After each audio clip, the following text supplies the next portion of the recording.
abundance in the Irish tradition is not some distant dream or glossy goal.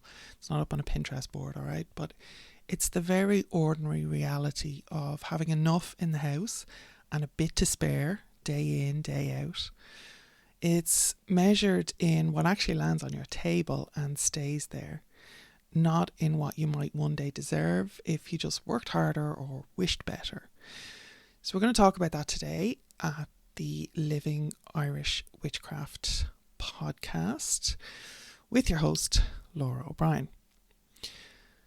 So when we talk about abundance in an Irish context, we're not usually talking about winning the lotto or building empires. We don't often bank on that pot of gold at the end of the rainbow. I know it's supposedly associated with us, but there we go. But we're talking about the increase or the surplus that comes from our own land, our stock, or our wage in a modern context. And that increase traditionally might have been milk and butter and eggs and a pig fattened for sale. And these days it's the steady wage from a trade or a job in town. But the concern behind it stays the same. Something unseen seems to be thinning it out or drawing it off before it can settle as security in your own home. And you hear that anxiety very clearly in stories and accounts through the Irish folklore and even the mythology of butter that won't come, milk that seems right but yields nothing from the cows, or houses where money just won't stay. And people aren't only afraid of not having enough, but we're afraid of leaks, of disturbance, of the sense that what should be sufficient is somehow being wasted or bewitched or misdirected. You know, the cursing tradition is very strong over here still, and if the owl one down the road wasn't putting the evil eye on you, then it could be the she or the good neighbours that you've somehow offended, and they are after, putting the bad cess on you, as we say. So in that frame, abundance isn't primarily about manifesting or, dragging in more from the ether. It's really about protecting what's already enough when it's allowed to land and remain. So the Irish way of guarding increase across the record, whether the problem was failing butter, sick cattle, or run a bad luck in the house, we really see the same pattern in how people responded. Practically, first of all, Irish folk tend to, shut it down. We tidy, we repair, we close doors, we check vessels, we count stock. And then we mark this clear boundary. So we really look to, checking what's here, making sure that there's nothing obvious going on. We really figure out the mundane first, okay? And then we mark the boundary to hold in what's actually here. So sometimes that would be with a fire or iron, sometimes it's with water, sometimes it's walking the boundaries and having a little piss around your land, because that was a whole thing too, to keep supernatural folks away specifically. They hate it. And sometimes then there'd be a written or a spoken charm. And again, all of this is in the folklore. I'm not just making shit up, right? So finally we say or do one focused thing that asserts how things are meant to be, often in very plain language, and then we stop. So the big kind of, they'd be most famously at Bealtaine, really, the big Bealtaine butter loss remedies are a good example of how it generally goes. So we'd see the houses sealed up, the hearth fires blazing, really big pots of milk being boiled with pins or nails for the iron or heated tools, while a wise person, usually local, not necessarily in the family, but occasionally, but the wise person, the banfassa usually, watches over the churn. Sometimes The man of the house would be sent out to churn while this is going on. The men would be kicked out while the women stayed in the house. I can think of one example where that went a little bit awry. Mary Butters, if you want to look her up.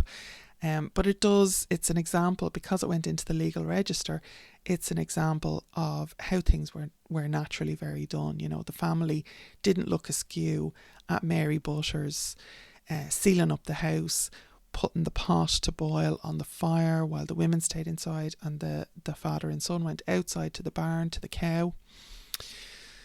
So that was the standard practice, right? And for every Mary Butters case, I'm sure there were 100 or 1,000 that didn't go awry and end in tragic death. So anyway, so sometimes that'd be, you'd see like a short text or a formula, and often, unfortunately, we've lost what these might specifically be because they were kind of kept by the wise person, the Banfassa, let's say, the wise woman.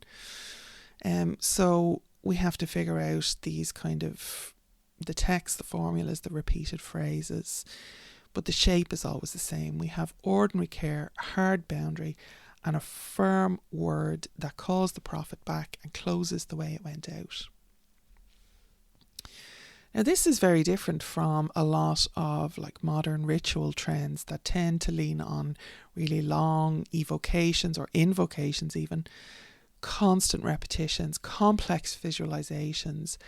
In Ireland, our house magic is sparse, practical, everyday, and like really threaded directly through these ordinary everyday tasks. It sits very firmly in the human realm. It doesn't require that you call on powerful spirits, bargain with the dead, or heaven forfend, invite the fair folk into your kitchen. Nobody does that, by the way, don't ever do that.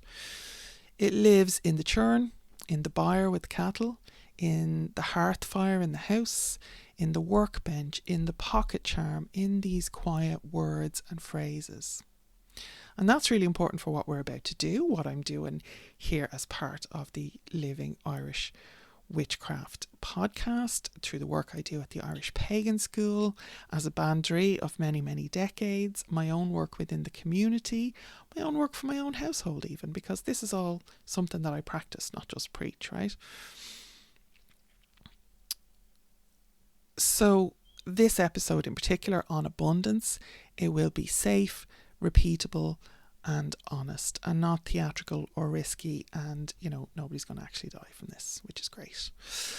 So where this practice lives in your house, for a modern Irish witchcraft practice that wants to stay rooted, responsible, I'm trying to keep things non-seasonal. I know like it's January as I'm recording this would be very fitting for a Bealtaine episode, but a lot of people need abundance in January, so I said feck it, we'll throw one out there. And the place to start is your actual home and your actual flow of money and food. And not to focus on what you hope it'll be, or not the life that you'd have if everything changed overnight, but the life that you're actually in right now. Again, very, very practical. So pick in your own home, pick one working patch of your home that is directly linked to your money or your daily sustenance. Because remember, abundance is not just about the cash money, it's about literally the food on your table as well. So it should be very ordinary and in daily use.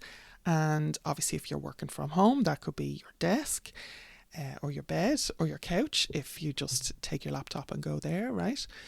It could be a small table or shelf just in your hall where you drop your keys and your wallet particularly.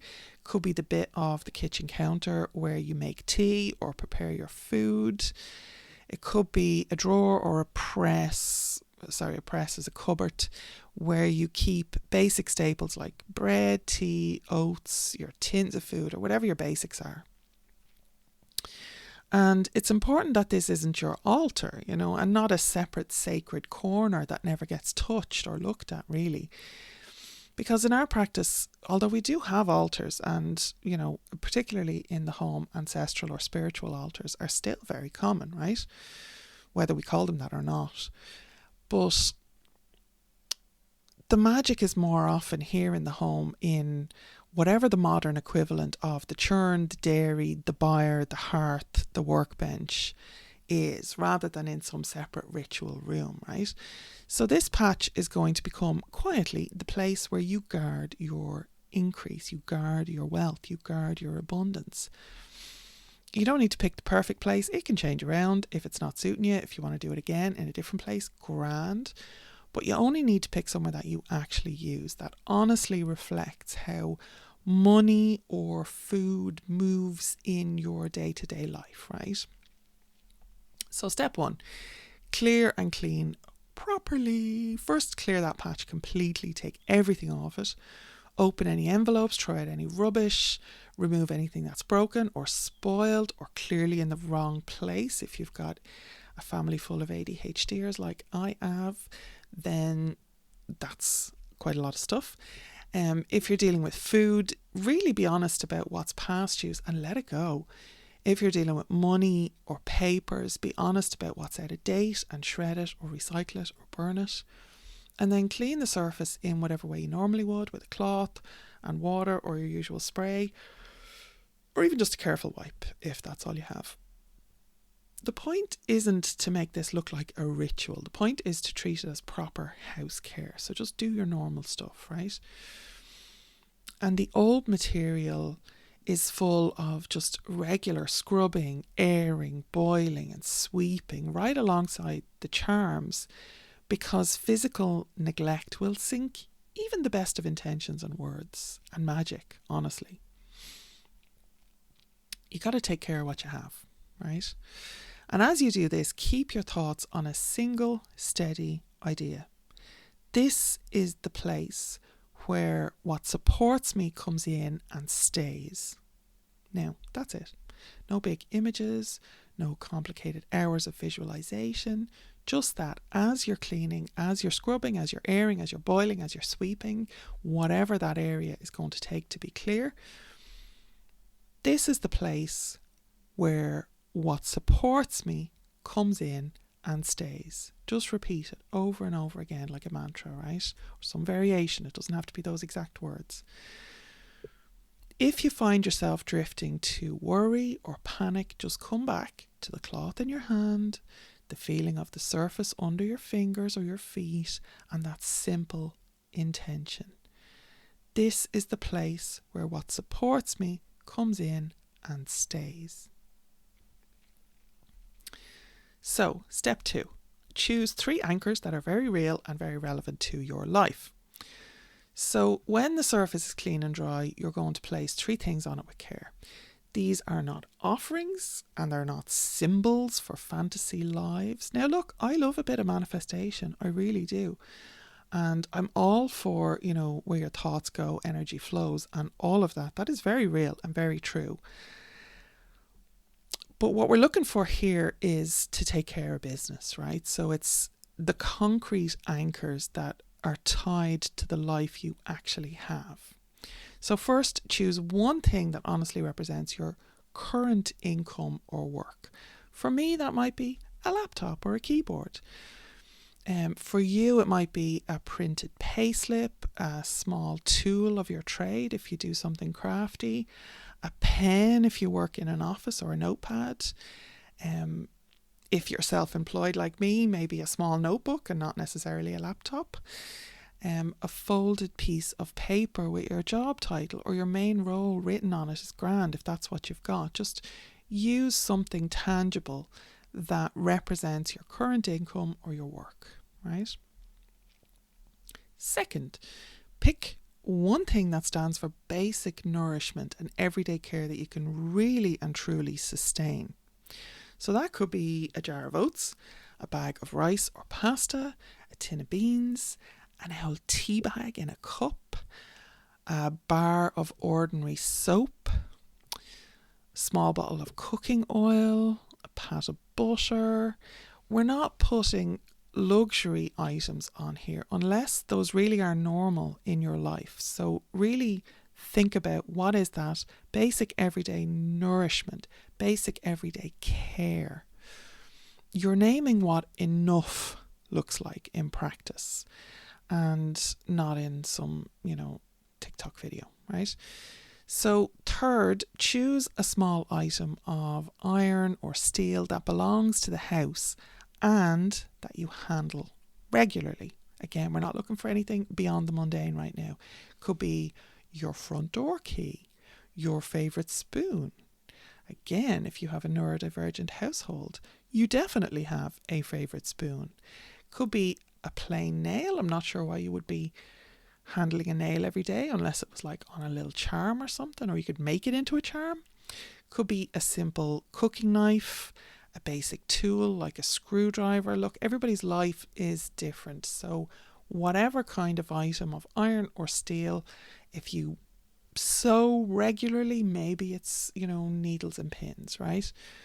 But iron and steel turn up again and again through the Irish witchcraft tradition in work to do with boundaries, with cattle, which again is the representation of wealth historically here in Ireland, with ill wishing or, fending off ill wishing, and of course with house protection and protection from otherworld entities. Very important. They are reliable, ordinary, and already part of life here. So you need something, A, that you handle every day, or at least that you could pass by every day and, give it a little handle, a little touch, right? So that could be a door handle. It could be a horseshoe that's hung over your door. It could be just something that you're going to see, you're going to remember, you're going to actually be holding, right?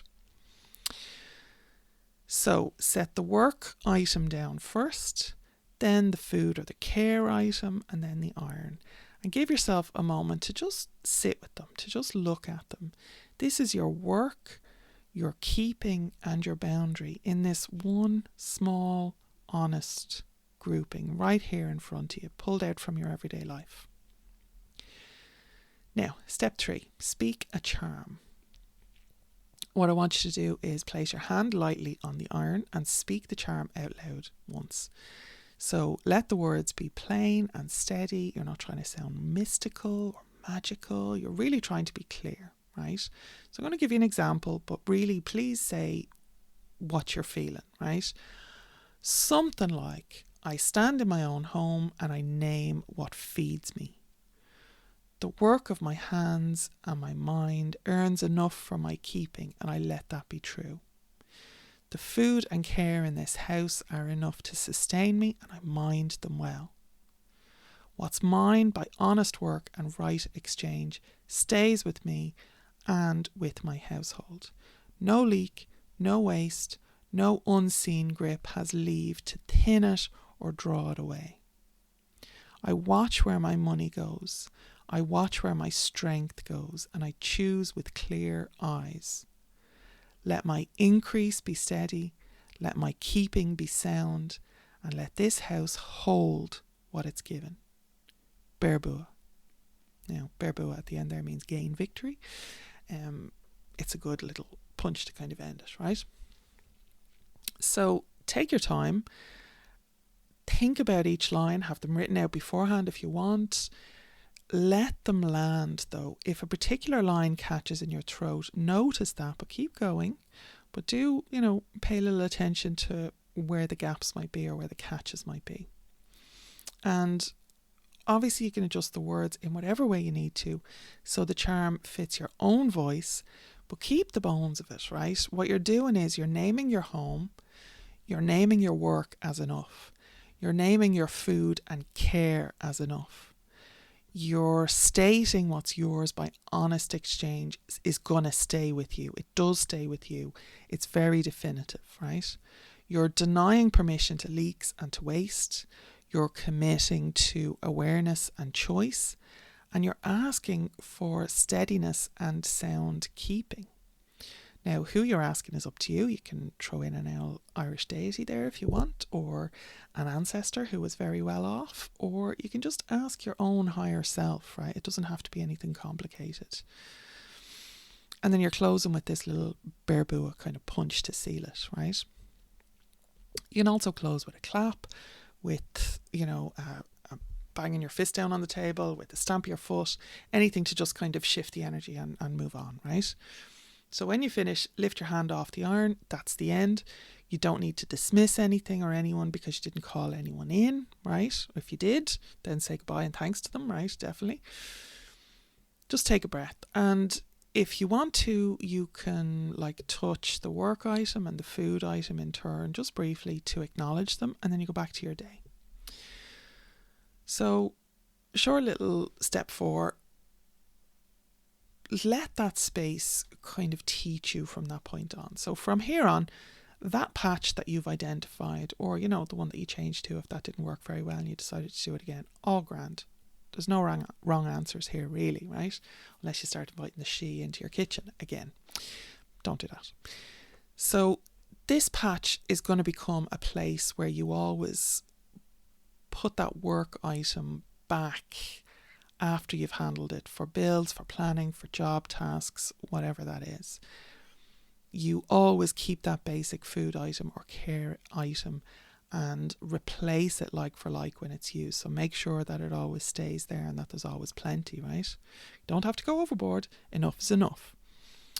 And drop your key there, your spoon, your chosen iron item when you come in, or, you know, again, if it's something that's over it or beside it, something that's iron, you touch it there. Adapt for your own home, okay? There's no, again, I'm not trying to give you like I know I just did a step-by-step ritual or spell, but I really want you to be empowered to use and adapt this in a way that is authentic and respectful to the tradition, definitely, non-colonizing and non-entitled and all the rest of that good stuff, right? Put in a way that actually suits you and is a real part of your everyday house and home, your life, because it has to hit with you, it has to land with you, it has to make sense with you in your own mundane life. That's literally the whole point, right? So every so often, you're going to clear that space, you're going to clean it again, just like you did the first time. You're going to pay attention to what's gathered there between clearings.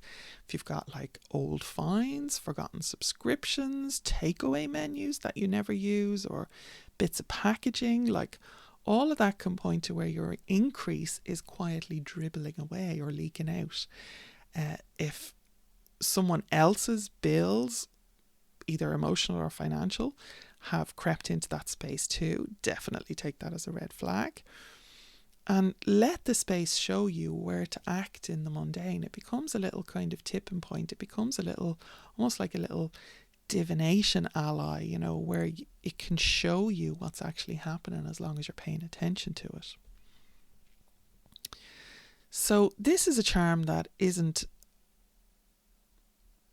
just noise, like it's backed by actual change. And again, it's supposed to be something that's kind of ongoing. That's why I really didn't want it to be seasonal as such, right?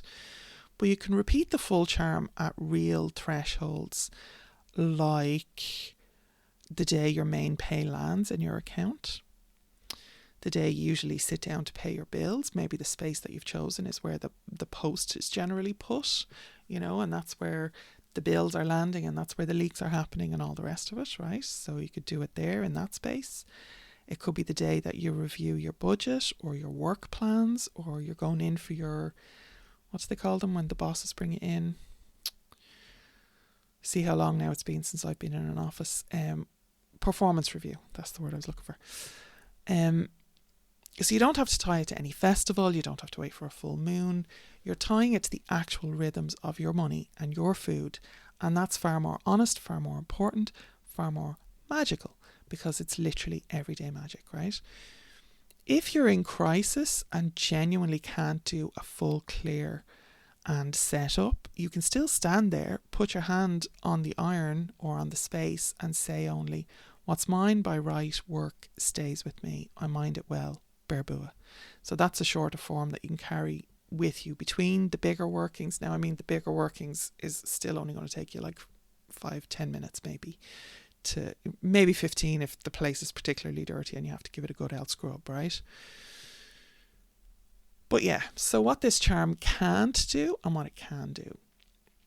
I need to be really clear about limits. A house charm like this isn't going to fix exploitative wages, a feckin' landlord government. It can't lower your rent. It can't rewrite government policy. It can't wipe out debt on its own. It can't,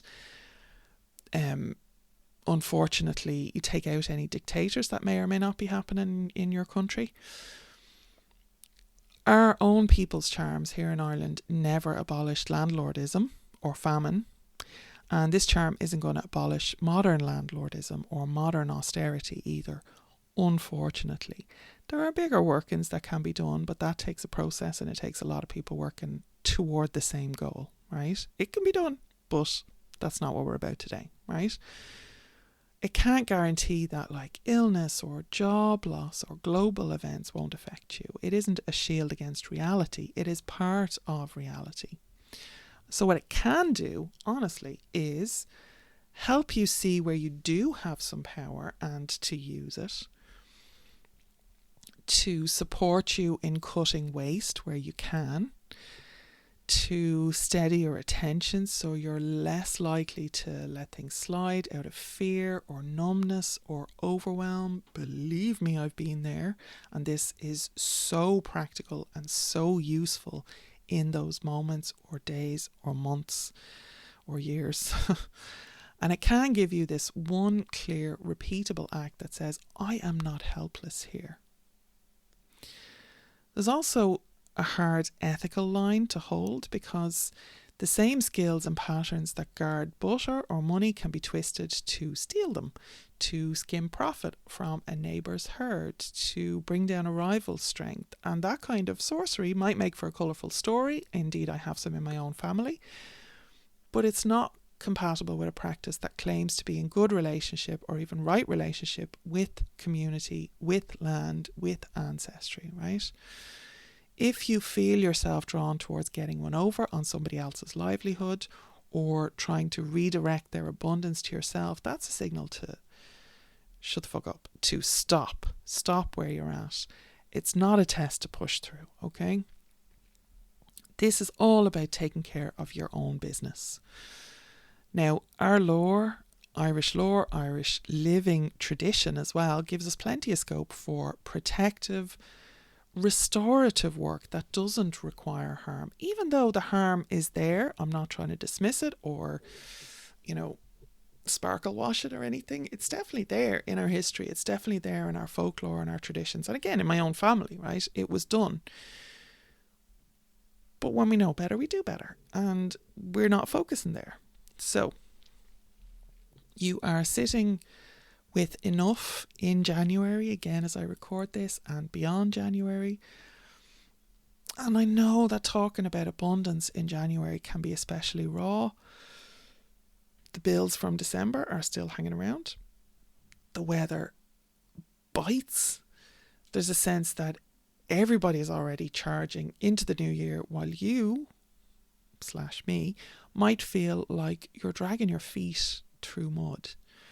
And it can be very tempting to reach for huge promises, quick fixes, grand rituals that swear that they'll change everything overnight. And that temptation is understandable, but it's also something to resist.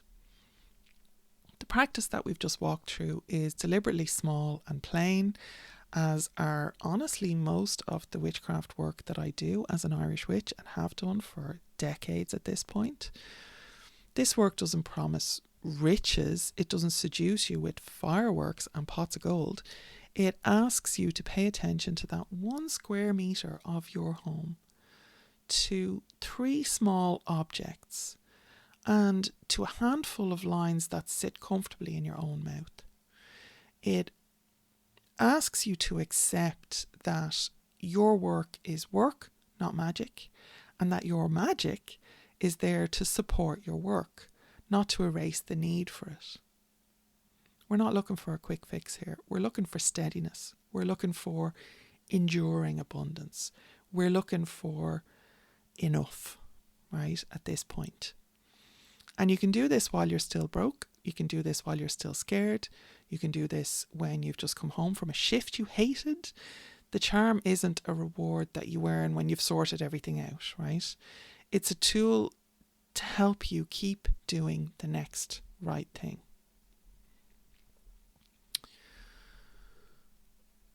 Everything that we've just spoken through sits inside a living Irish approach to magic and to life that I'm really trying to share. I know this episode is a little bit longer than I have been doing, but I really wanted to set this new calendar year up properly with making sure that the foundations are well met, right? The old stories that we have about butter loss, about wise women, about charms whispered over churns and sick beds, they're not museum pieces. They're part of the deep grammar of how we Irish people relate to land, to work, to luck, and to responsibility. So when you clear that shelf or that counter, when you choose those 3 items, when you speak that charm, you're not pretending to be in some other time. You're putting your hands into the same work. You're minding the house. You're minding the increase. You're minding the relationships that keep you going, that keep you steady. And you're doing it with modern bills and modern jobs and even laptops. But the bones of it are the same. And you don't have to be here in Ireland to do this. Though I will say being here does hit a little bit differently, because this work is very much in the bones of the land that we stand on, right? But you do have to be honest. You have to be willing to see where things really are and to work within that rather than play acting or cosplaying a life that isn't yours, right? So if you're listening from the kitchen table in a small rented flat or in a house that's been in your family in rural Ireland for generations, or in a place far from here where your people come from Ireland a long, long way back, the same rule applies. You start where you stand. You mind what you have. You use small, steady acts to turn not enough and slipping away into enough, held and minded. And that's Irish abundance. So what I'd love you to do is to go over to irishpagan.school/spells and sign up for the Irish Pagan School mailing list so that you get notified when new episodes are dropping of this podcast. And we'll also send you some really cool resources. And I have started a new thing. It's new, again, as I record this in January 2026. And it's at least monthly. I have the monthly one set up. And it's a simple Sunday spell. So those are going to be delivered at least once a month, more if I get time. And I just don't want to be promising what I can't deliver. So I'm only letting you know about it now once I have it set up. So the first one will go out. This is Friday the 9th. The first one will go out on the 11th, Sunday the 11th of January, and then it'll be the first Sunday of the month from then on. And again, there might be some other ones in between as well, depending on what my energy levels are like as we move through this 2026. So I hope that's been useful to you. I really want you to subscribe, like, comment, do all that good stuff. I leave the links below, either in the show notes or in the YouTube description if you're listening or watching over there. And I hope to see you in the next episode. Slán.